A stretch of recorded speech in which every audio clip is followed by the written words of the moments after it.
میں جیل میں تھا، ایک جیل کا افسر تھا، بڑا احترام کرتا تھا. اس نے کہا میں بہت پریشان ہوں، کسی بزرگ کو کہو مجھے کچھ کلمات دے، وظیفہ دے کہ میری غربت دور ہو جائے. میں نے حضرت الاستاذ مولانا مفتی احمد الرحمان کو پشتو میں خط لکھا. میں نے کہا اردو یہ سمجھ لے گا.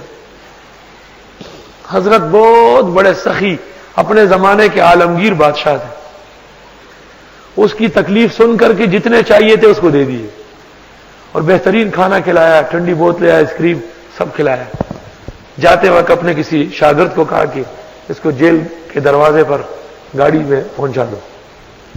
وہ جب اندر آیا، وہ جو متاثر تھا. اگلے دن پتہ چلا کہ حضرت مفتی صاحب اور مولانا مصباح اللہ شاہ سے مولانا بدیع الزمان رحمہ اللہ مجھ سے ملنے آئے ہیں. تو اس نے وہ جالی میں نہیں، پورا گیٹ کھلوا کے اندر لے آئے اور جیل میں اعلان کیا کہ یہ ایسے لوگ ہیں، اگر یہ مجھے اجازت دے تو میں یہ دیواریں توڑ کر کے حضرت کو نکال دوں گا یہاں سے. تو بر وقت کسی شخص کا احترام وہ رشوت نہیں ہے، یہ مطلب ہے. میں گاڑی میں بیٹھ گیا، اسی ڈبے میں میں نے دیکھا بڑے بڑے علماء، نام لینا ٹھیک نہیں ہے، کوئی نیچے لیٹا ہوا ہے، کوئی چھوٹی سی کرسی بھی بیٹھا ہے. مجھے بڑا افسوس ہوا. ہمارے ساتھیوں نے تو پہلے سے برت وغیرہ ریزرو کیا تھا، لیکن اب اکابر و مشائخ سب نیچے، میں اس پہ کیسے جوڑوں؟ میں نے کہا بکس وکس رکھا، نیچے بیٹھ گیا. کچھ دیر جب گزری، ریل گاڑی کا ایک افسر آیا. میں نے اس کو کہا یہ بہت بڑے بڑے علماء ہیں، ان کا احترام کرو. کہنے لگا اگر یہ علماء ہوتے تو پیسے خرچ کرتے، ٹائم پر یہ اپنی سیٹیں ریزرو کراتے. میں نے کہا کہ آپ مسلمان افسر ہیں اور یہ ایک اپنی جگہ علم کا آفتاب و ماہتاب ہے، نیچے بیٹھے ہوئے ہیں. کہا آپ کے تو، میں نے کہا میری تو ہے لیکن میں نہیں بیٹھوں گا.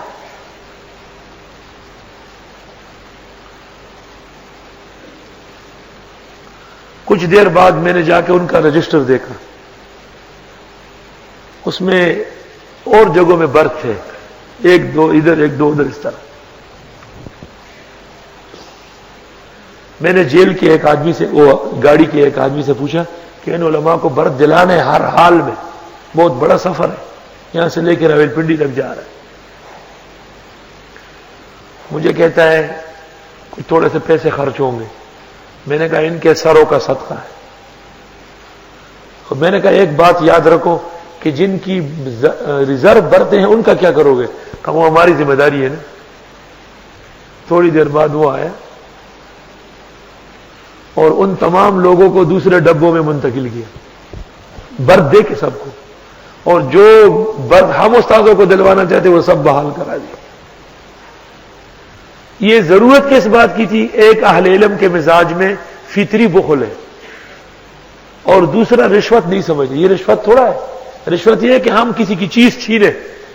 گاڑی والوں کو اجازت ہے، انہوں نے ان کو اس سے بہترین قسم کے دے دیے. یہ رشوت نہیں ہے. آپ ہر چیز کو رشوت سمجھتے ہیں. عدالت میں اہل حق اور باطل دونوں پٹ رہے یکساں. بھائی آپ اپنے وکیل کو خوش کریں تاکہ وہ صحیح طرح سٹڈی کرے، کیس کی تیاری کر لے. آپ اس کو پیسے نہیں دیتے، وہ آتا ہی نہیں. ادھر جو ہے نا آپ کے آدمیوں کی بے عزتی ہو رہی. میں نے حوالہ پہلے دیا ہے. جناب نبی کریم صلی اللہ علیہ وسلم کے بارے میں ایک شخص کو پتہ چلا کہ ہر وقت برا بھلا کہتے، بہت ستاتے ہیں. حضرت نے اس کو باقاعدہ تحفے بھیجے. وہ بالکل ٹھیک ہو کے شکریہ ادا کرنے آئے. جساس رازی نے احکام القرآن میں اس کے نیچے لکھا ہے ظالم کے ظلم سے بچنے کے لیے جو خرچ ہوگا وہ رشوت نہیں ہوگا. فقہ میں بھی لکھا ہے اور تفسیر میں بھی لکھا ہے. پیغمبر سے بھی ثابت ہے اور علماء سے بھی ثابت ہے. اب بھی جس کے ذہن میں نہ آئے اس کا ذہن اسلامی ہے ہی نہیں، وہ جاہلانہ ذہن.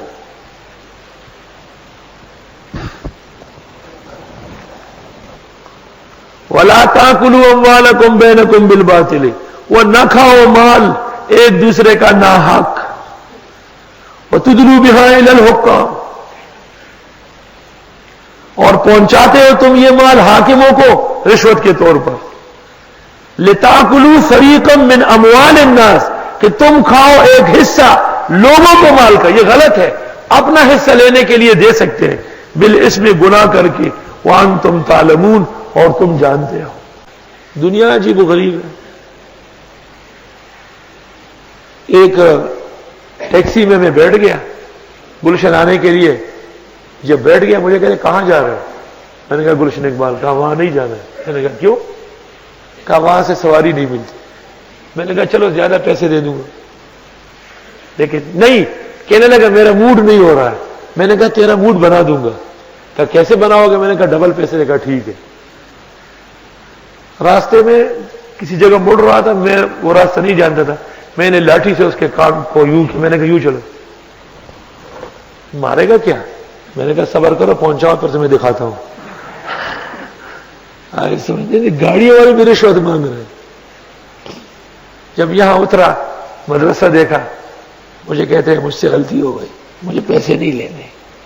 میں نے کہا نہیں، پیسے پورا لو، لیکن آئندہ دین والوں کو، داڑھی والوں کو تنگ نہ کرنا. غریب و عاجز مسکین لوگ ہیں، اس نے مانگا تو نہیں ہے، اس کا حق بڑھا کے آپ دے سکتے ہیں تبرعاً.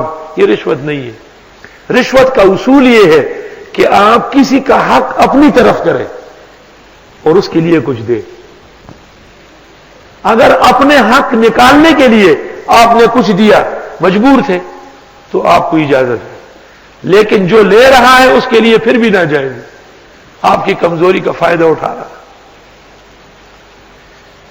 ہدایہ جلد ثالث کتاب الصلح میں ہے، وَيَجُوزُ دَفْعُ الرِّشْوَةِ لِدَفْعِ الظُّلَمِ. ظلم ہٹانے کے لیے جو دیا جاتا ہے وہ رشوت ہے ہی نہیں. ہدایہ کو عبارت صحیح لانا چاہیے. وَيَجُوزُ دَفْعُ الرِّشْوَةِ لِدَفْعِ الظُّلَمِ. ظلم دور کرنے کے لیے جو دی جاتی ہے رشوت ہے ہی نہیں. اللہ. اس لیے اہل باطل کے مقابلے میں عدالتوں میں، اہل باطل کے مقابلے میں مختلف اداروں میں جو کچھ آپ خرچ کرو گے کہ حق کا بول بالا ہو جائے، انشاءاللہ تعالی ثواب ملے گا. اور وہ لاش فرعون کی اب بھی مصر کے عجائب گھر میں ہے. چند سال پہلے اس کی ریڑھ کی ہڈی میں کیڑا ہو گیا تھا، تو اس کو لے کے گئے تھے جرمنی علاج کے لیے. اور یہ قرآن کا معجزہ ہے کہ قرآن نے کہا ہم آپ کا دھڑ بچاتے ہیں تو بچا ہوا ہے. بعض مورخین نے لکھا ہے، وہ اسرائیلی روایت ہے، کہ جب موسیٰ علیہ السلام کا ذکر شروع ہو جاتا ہے تو ہڈیوں پر سیاہی پھیل جاتی ہے. اب بھی غصہ آتا ہے اس کو. آج کل انٹرنیٹ پر کوئی پروگرام آیا ہے، اس میں فرعون کی شکل دکھائی ہے، بہت مہیب اور بدبخت قسم کی شکل ہے. وَإِنَّ كَثِيرًا مِّنَ النَّاسِ عَنْ آيَاتِنَا لَغَافِلُونَ. اور بے شک بہت سارے لوگ ہماری آیتوں سے غفلت کرتے. وَلَقَدْ بَوَّأْنَا بَنِي اسرائیل.